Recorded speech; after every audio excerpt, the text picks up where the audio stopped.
फसल से दो फायदे हैं आपको, लाखों की कमाई करना चाहते हैं, सब्जियों में सबसे कम खर्चे वाली फसल के एक सीजन में ये फसल किस्मत बदल सकती है आपकी। दोस्तों, मैं अपने वीडियोस के माध्यम से आपको जिस सीजन में जिन सब्जियों के बारे में लगाने के लिए बोलता हूं ना, और स्पेशली जिन सब्जियों के बारे में जोर देके बोलता हूं कि यार इन सब्जियों को तो आप लगा ही लो इस सीजन में, वास्तव में काफी जोरदार प्रॉफिट आपको देके जाएंगी। और जो किसान भाई उन सब्जियों को लगाते हैं 2-2.5 महीने बाद में चैनल पे आके कमेंट करके बताते हैं कि वास्तव में भाई इन सब्जियों से अब हम काफी अच्छी कमाई कर रहे हैं, बढ़िया सुझाव आपने दिया था, इसी वजह से आज हम सब्जियों की फसलों से काफी अच्छी कमाई कर पा रहे हैं। क्यों? क्योंकि मैं आपको हमेशा अपने वीडियोज के माध्यम से जिन सब्जियों को लगाने के लिए बोलता हूं, अपने काफी सालों के अनुभव के हिसाब से और मंडियों में उस फसल की इस सीजन में डिमांड कितनी क्या रहेगी ये ध्यान में रख के आपको बताता हूं। कौन सी फसल कब लगाने पर सबसे ज्यादा मंडी भाव आपको देके जा सकती है, किस समय लगाने पर आपको ज्यादा उत्पादन मिल सकता है, कौन सी फसल में ज्यादा रोग बीमारियां आती हैं और किस तरह से आप इन रोग बीमारियों की रोकथाम कर सकते हो, ये भी मैं आपको बताता रहता हूं। तो दोस्तों, आज भी मैं आपको इस वीडियो में एक ऐसी सब्जी वर्गीय फसल के बारे में बताने वाला हूं, और स्पेशली इस फसल के बारे में मैं आपको थोड़ा जोर देके ही बोल रहा हूं कि वास्तव में आप इस फसल को तो लगा ही लेना, क्योंकि यह फसल उत्पादन के मामले में भी इस समय के लिए सर्वश्रेष्ठ है और मंडी भाव कम से कम लगभग 70-80 रुपए तक के मंडी भाव आसानी से आपको आने वाले सीजन में इस फसल से मिल जाएंगे। और इस समय पर लगाने पर यह फसल आपकी सबसे अगेती होगी। आपकी जो बाकी की सब्जियां ना वो नवंबर-दिसंबर में लग जाती है, जो किसान भाई अगेती लगाते हैं, लेकिन यह फसल अब अगर आप लगाएंगे बताए गए समय पे तो काफी अगेती, मतलब सबसे अगेती होगी आपकी फसल, और बिना किसी खर्चे के, यानी कि कोई भी खर्चा आपको नहीं करना पड़ेगा। सब्जियों में सबसे कम खर्चे वाली फसल के बारे में आपको बताने वाला हूं, और इस कम खर्चे में लगाकर सबसे ज्यादा कमाई आप इस फसल से कर पाएंगे। और लंबी अवधि की फसल है, ना तो प्लास्टिक मल्च लगानी, ना कोई बेड तैयार करने पड़ेंगे, ना ही कोई फर्टिगेशन वगैरह करने पड़ेंगे, रोग बीमारियों का झंझट भी आपको इसमें देखने को नहीं मिलेगा।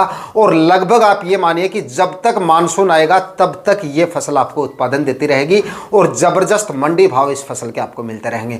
बिल्कुल कम खर्चे में जोरदार कमाई किसान भाई आने वाले इस सीजन में इस फसल को लगा के कर लेंगे, और इस फसल के बारे में पूरी जानकारी आपको इस वीडियो में मिलने वाली है। किस तरह से आपको लगाना है, किस तरह से खर्चा कम होगा इसमें, किस तरह से ज्यादा कमाई आप कर पाएंगे, कौन से समय तक आपको इस फसल की बुआई करनी है, पूरी जानकारियां आज के इस वीडियो में आपके साथ शेयर करूंगा। इसलिए वीडियो पे लास्ट तक आपको बने रहना है, और ये वीडियो अगर आपके लिए इंफॉर्मेटिव रहे तो वीडियो को लाइक और शेयर जरूर कर दीजिएगा। जो किसान भाई चैनल पे नए हैं और अभी तक चैनल सब्सक्राइब नहीं किया है तो चैनल भी सब्सक्राइब कर लीजिएगा, ताकि खेतीबाड़ी से रिलेटेड वीडियो सही समय पर सही जानकारियों के साथ आपको मिलते रहे।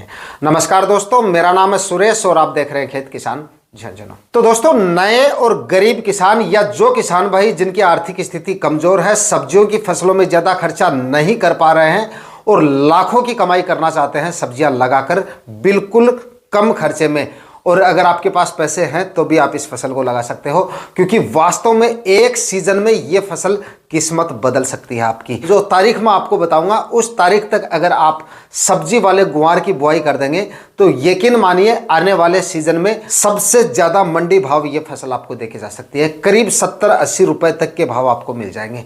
बस जनवरी के आखिरी सप्ताह में आप इसकी ओपन फील्ड में बुआई कर सकते हैं। टेम्परेचर की बात करें तो मिनिमम टेम्परेचर 10 डिग्री तक आ जाए तब आप इसकी बुआई कर सकते हो। मतलब मिनिमम टेम्परेचर जब 10 डिग्री के आसपास आ जाए तब आप इसकी बुआई कर सकते हो, यानी 10-11 डिग्री के आसपास टेम्परेचर रहने चाहिए, इससे डाउन नहीं जाने चाहिए।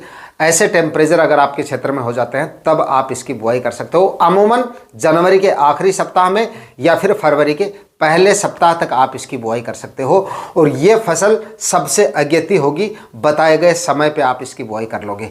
लंबी अवधि की फसल है ये भी, करीब 4-5 महीने तक लगातार आपको ये उत्पादन देगी, तो उत्पादन भी इससे काफ़ी जोरदार बैठेगा। खर्चा इसमें लगाने का काफ़ी कम है आपका। सिंपल और साधारण विधि से आप इसकी खेती कर सकते हैं।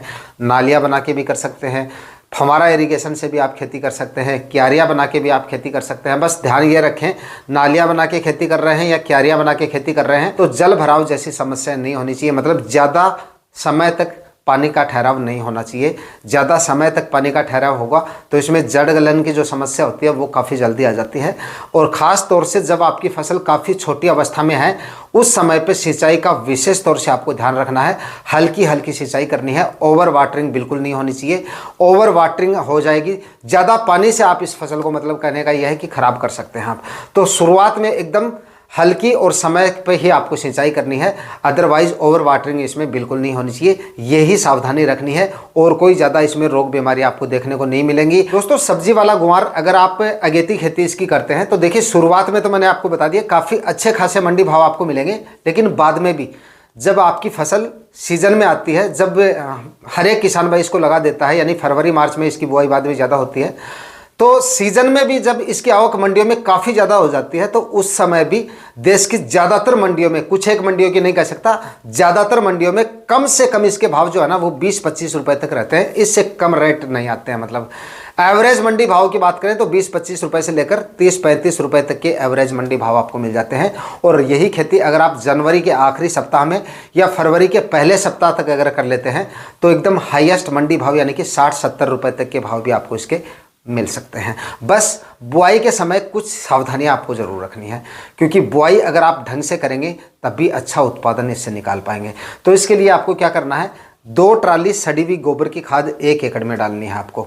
उसके बाद में कम से कम 3 कल्टीवेशन करने हैं और हर कल्टीवेशन के बीच में 2-3 दिन का गैप रखना आपको, ताकि ज़मीन अच्छे से भुरभुरी हो जाए और तैयारियां आपकी ज़मीन की अच्छे से हो जाएं। ज़मीन में पड़ी फंगस और निमातोड़ जैसी समस्याएं अगर आपकी ज़मीन में है तो वो पूरी तरह से ख़त्म हो जाए। जब आप इसकी बुआई की तैयारियाँ करेंगे उस समय पर धूप वगैरह भी अच्छे से खिलनी शुरू हो जाएगी।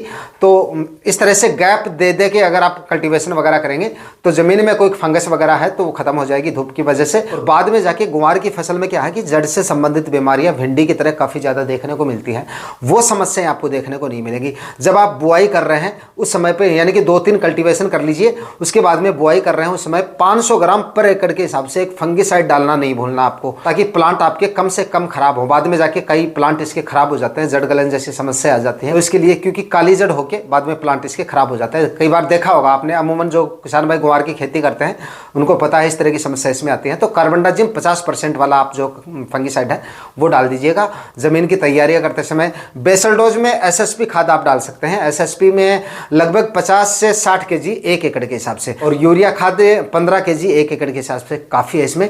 और म्यूरेट ऑफ पोटाश की बात करें तो 15 से 20 केजी म्यूरेट ऑफ पोटाश भी आपको डाल देना। बस यही खर्चा होगा, उसके बाद में किसी भी प्रकार का आपको कोई खर्चा नहीं करना है। कोई भी फर्टिगेशन वगैरह आपको इसमें नहीं करने पड़ेंगे। चाहे तो फल और फूल की अवस्था में स्प्रे बता देंगे वो स्प्रे कर देना, बाकी और कोई ज़्यादा इसमें खर्चा करने की आपको जरूरत नहीं पड़ेगी। उसके बाद आप जो है इसकी बुआई करें। बुआई सीड ड्रिल से भी आप कर सकते हैं, देसी हल से भी कर सकते हैं। 1 एकड़ में लगने वाले बीज की मात्रा की बात करें तो मतलब 4 केजी बीज काफ़ी है इसका। तो मैक्सिमम 4-4.5 केजी तक आपको इसका बीज डालना है, इससे ज़्यादा नहीं डालना है। नीलम 51 के नाम से गुआर की वैरायटी आती है, उसका आप सेलेक्ट कर सकते हैं। बाकी और वैरायटी अगर आपके क्षेत्र में चलती हैं तो वो ज़रूर देख लीजिएगा। बाकी एक चीज़ का और ध्यान रखना है, कुछ मंडियों में जो लंबी फलियां आती हैं वो ज़्यादा चलती हैं, और कुछ एक मंडियों में जो देसी टाइप गुआर आता है, जो छोटी फलियों वाला गुआर आता है, वो ज़्यादा चलता है। तो वो थोड़ा सा देख लीजिएगा आपके क्षेत्र में किस टाइप की जो फलियां हैं वो चलती हैं, उसी हिसाब से आपको वैरायटियों का सिलेक्शन करना है। और दोस्तों गुआर की फसल से 2 फायदे हैं आपको, 2 नहीं 3 फायदे हैं। पहला फ़ायदा तो यह है कि आपका इसमें खर्चा काफ़ी कम हो रहा है, मतलब ना के बराबर आपका खर्चा हो रहा है, बिल्कुल कम खर्चे में आप इसको ले सकते हो। दूसरा फ़ायदा यह है कि इससे उत्पादन और भाव ठीक मिलने की वजह से प्रॉफिट आपको मिल जाएगा, तो ये तो सबसे बड़ा फ़ायदा है इसका। तीसरा जो मुख्य फ़ायदा है ना इसका, वो ये है कि अगर आप इस फसल को लगाते हो इस समय पे, तो आने वाले सीज़न में, अगली सीज़न में आप जो भी फसलें लगाओगे इसके ऊपर, वो फसल भी आपको अच्छा उत्पादन देगी।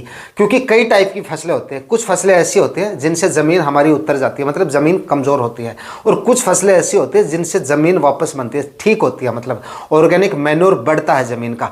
गुआर भी उनमें से एक है।